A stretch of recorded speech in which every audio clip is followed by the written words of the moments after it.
You don't go back for a trap that screams. That's what the old men in that part of the Ozarks said. Not as a rule you wrote down. Not as something anybody put in words until after the fact. Just as something understood, the way you understand that you don't reach into a hollow log without first knocking on the outside of it. The kind of knowledge that doesn't come from thinking, that lives somewhere below the thinking, in the part of you that is older than you are. Harlan Creed went back for his trap. He was 53 years old. He had been trapping the ridges west of Boxley Valley in Newton County, Arkansas, since he was 9 years old. He had caught and killed and skinned more animals than he could count or had ever tried to count. He had heard every sound a trapped animal makes: the grunt of a caught raccoon, the shriek of a fox with its leg in a foothold, the particular low moan of a coyote that has given up fighting and is simply waiting. He said what he heard that November morning was none of those things. He said he almost didn't go back. He went back. And what he told people afterward, not many people, and not right away, is the reason his name is still spoken carefully in that part of Newton County, spoken in the particular tone people use when they are telling you something true that they would rather were not true. This is what he found. Harlan Creed was not a man who talked much. People who knew him described him consistently: quiet, self-contained. The kind of man who had spent so much time alone in the woods that the woods had become his primary language and human speech a secondary one he reached for only when necessary. He had lived on the same property his father had lived on, 160 acres of mixed timber and creek bottom tucked up against a ridge that didn't appear on most maps by name, for his entire life. He had been married briefly, in his 30s, to a woman who left after 2 years for reasons she described to people who asked as simply that she had not understood. When she married him, the degree to which the man belonged to the mountain. She said it without bitterness, people noted, just as a fact. He belonged to the mountain the way some men belong to a church or a bottle or a particular stretch of road. It was what he was made of. He ran a trapline from October through February each year, the same line, adjusted for conditions, that his father had shown him as a boy. It covered roughly 12 miles through terrain that varied from creek bottom to high ridge, and he checked it every day during the season, rising before first light, moving through the dark with a lamp that he sometimes didn't need, because he knew every step. He had a dog for most of his life, a succession of dogs, each one trained to the line, and each one, he said this to people. Later, when the later came, each one had refused the North Run for the last several years. He had not thought much of it. Dogs refused things sometimes. He had simply done the North Run without the dog.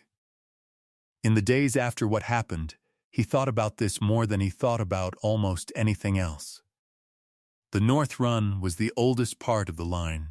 It followed a creek up through a hollow, climbed a ridge through second growth oak and hickory, crossed the ridge at a gap that was marked on the oldest county survey maps as Creed Gap, named for his grandfather or possibly his great-grandfather. The record was unclear, and came down the far side through a stretch of timber that was darker than the timber on the near side, darker and quieter, the kind of quiet that is not the absence of sound, but the presence of something that displaces sound. He had sets on the North Run for fox primarily, and for beaver along the lower creek, and 1 or 2 for coyote on the open ground near the ridge. He checked the North Run last, because it was the furthest, and because the animals on it were usually fox and beaver, and not things that suffered badly from waiting.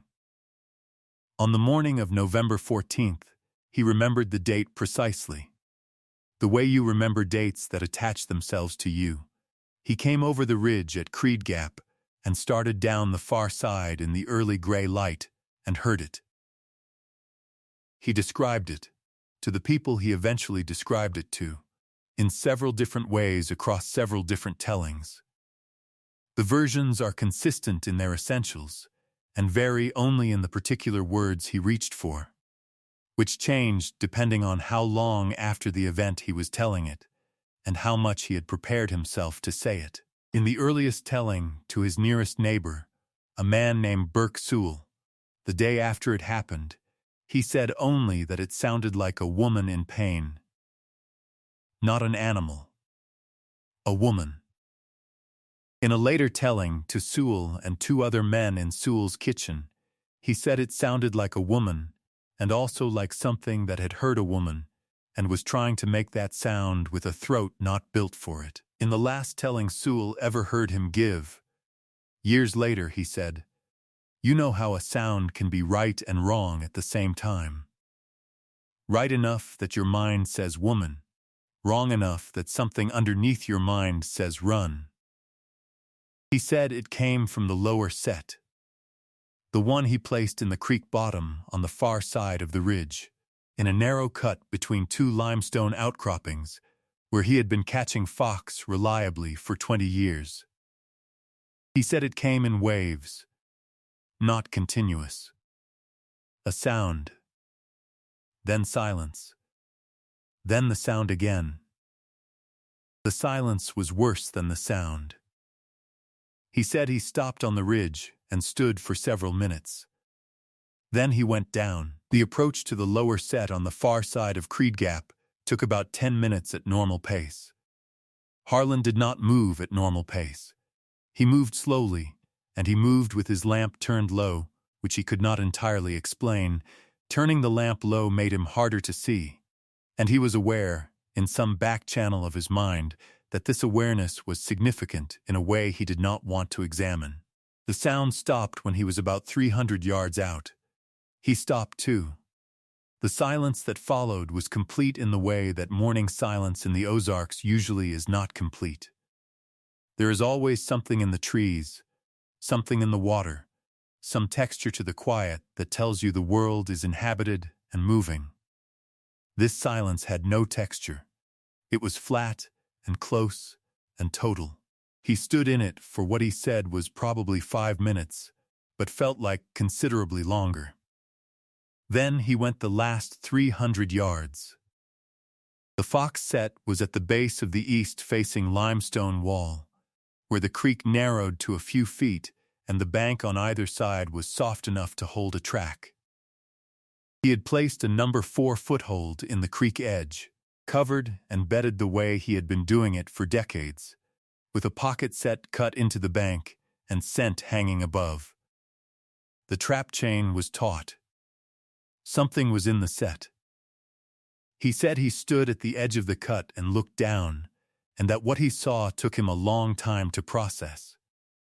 Not because it was obscure or unclear, because his mind kept arriving at what it was seeing and then backing away and trying again.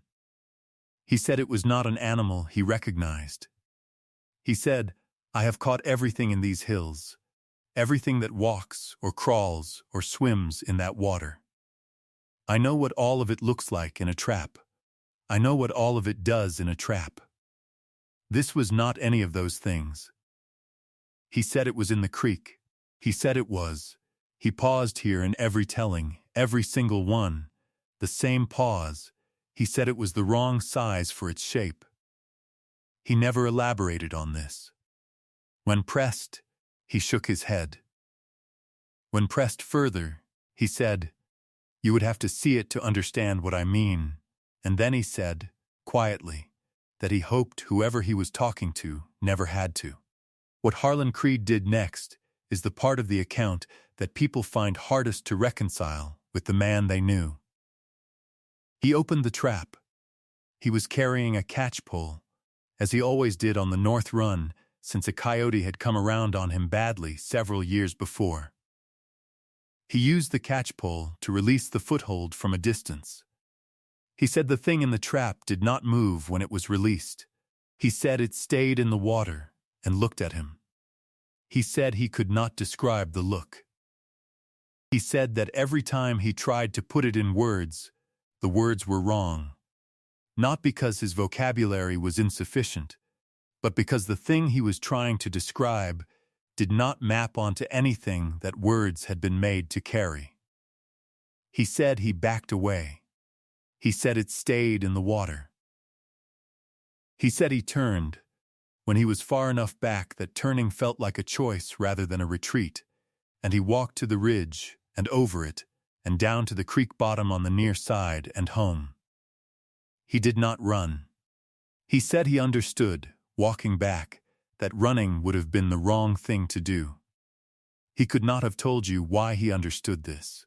He said it was the same instinct that tells you not to startle a horse in a pen, not to make a sudden movement near something that has gone quiet. An animal logic, below the level of decision. He said the walk home took twice as long as it usually did. He said he did not look back. He said this the way a person says something they need to hear themselves say out loud. He did not look back. Burke Sewell was Harlan's closest neighbor. And by closest I mean he lived 4 miles down the county road. Close, by the standards of that part of Newton County. Sewell said Harlan came to his door the next morning, which was unusual. Harlan did not make social visits. He came when he needed something, and even then he often sent word through other channels rather than presenting himself at your door. He was at Sewell's door before 7 in the morning, which was the most unusual part. Sewell said he looked like a man who had not slept. He said he looked like a man who had spent the night with something heavy and had not yet put it down. He told Sewell what he had heard and what he had seen. Sewell, by his own account, listened without interrupting, which was also unusual for Sewell, who was by nature a talker. He said something about the way Harlan was speaking made interrupting feel wrong. When Harlan was finished, Sewell asked him what he thought it was. Harlan said he didn't know. Sewell asked him if he was going back to the North Run. Harlan said, "Not that set." He reset the North Run the following week, leaving the lower cut alone. He moved the lower set to a different location on the creek, a 1/4 mile away. He ran the North Run for the rest of that season and several seasons after. He never caught anything unusual in it again. He never heard the sound again. He did not, as far as Sewell knew, ever go back to the limestone cut. Sewell went once, the following spring, out of the particular curiosity that a story like this plants in a person whether they want it to or not. He found the cut. He found the creek. He found the place where the foothold had been set, identifiable by the slight disturbance in the bank where the drag stake had been pulled. He said the limestone wall there had markings on it that he did not remember from the times he had passed that way before. He could not say they were new. Limestone marks easily and weathers slowly, and something carved into it 10 years ago looks the same as something carved into it 100 years ago. He said they were not natural features of the rock. He said he did not examine them closely. He said he walked back up to the ridge, and he did not go back. The thing about a story like this, in a place like the Ozarks, is that it does not exist in isolation. Every old family in that part of Newton County has a version of something. A hollow that the dogs won't enter, a stretch of creek where the fish won't run, a sound heard once from a ridgeline that the person who heard it has never found words for and has never tried to find words for in front of certain people. These stories exist in parallel.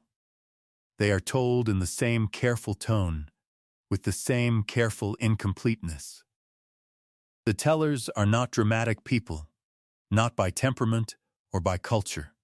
They are, in many cases, people like Harlan Creed, people whose primary relationship is with the physical world, with weather and terrain and animal behavior. People who have a low tolerance for nonsense and a high tolerance for things that simply are without requiring an explanation. When people like that tell you something, you listen to the tone, not just the content. The tone of every account that involves the ridges west of Boxley Valley, the hollows on the far side of the high timber, the creek bottoms that run into the north end of the Boston Mountains. The tone of all of it is the same. Not fear, exactly. Something more specific than fear. The way a person speaks when they have seen the edge of something large and do not intend to see any more of it. Respect is not quite the right word. It is the feeling underneath respect. The thing that makes you respect a river or a cliff face or a night sky. Not because you admire it, but because you have correctly understood your relationship to it. It is bigger than you. It was here before you. It will be here after you. It does not need you to name it. And it does not need you to come back. Harlan Creed died in the winter of 2004, at 79 years old, in the same house he had been born in. He had told the story of the lower cut a handful of times in his life. He had never told it publicly, never sought out a wider audience, never showed any interest in whether people believed him. He told it to Burke Sewell and 3 other men he trusted, and then he told it once more near the end of his life to Sewell's son, who had asked him directly. Sewell's son asked him, "Did you ever find out what it was?" Harlan said no. Sewell's son asked, "Do you want to know?" Harlan was quiet for a moment. He said, "Some things, you learn to let them be what they are. You don't name them, you don't hunt them, you don't put a trap on them again." He said, "The mountain has its business and I had mine, and I got to be 79 years old by not confusing the two." Sewell's son asked, "Are you still afraid of it?" Harlan said, "I'm not afraid of it." He said, "I respect what it is, and I stay out of its part of the mountain." He said, "That's not fear." Then he was quiet again, and the way Sewell's son told it later, there was a long pause, long enough that he thought Harlan was done talking. Then Harlan said, "But I never did go back to that cut." He said it the way you say a thing that is also a different thing. The way a sentence that is technically about a limestone creek bottom in Newton County, Arkansas, is also about everything you understood the morning you walked out of it and did not look back. He said, "I never did go back to that cut," and he left it there. Some things you leave where they are. The mountain has its business, and the creek runs through the cut in the dark, and whatever is down there still. Patient the way water is patient. Patient the way stone is patient. Patient the way things are patient that do not measure time the way you do. That do not need to. That have nothing to wait for. That are already where they are going. Thank you for staying until the end. The Ozark Mountains are one of the oldest landforms in North America, older than the Rockies, older than the Appalachians as they currently stand, worn down through hundreds of millions of years into the particular quiet of a very old place. The people who have lived in the Boston Mountains and the hollows of Newton County for generations carry a relationship with that terrain that doesn't translate easily into words, which is part of why the stories that come out of that country tend to resist the shape of other stories. Harlan Creed knew what he caught in his trap. He also knew that knowing was not the same as understanding, and he was wise enough to know the difference. Sleep well.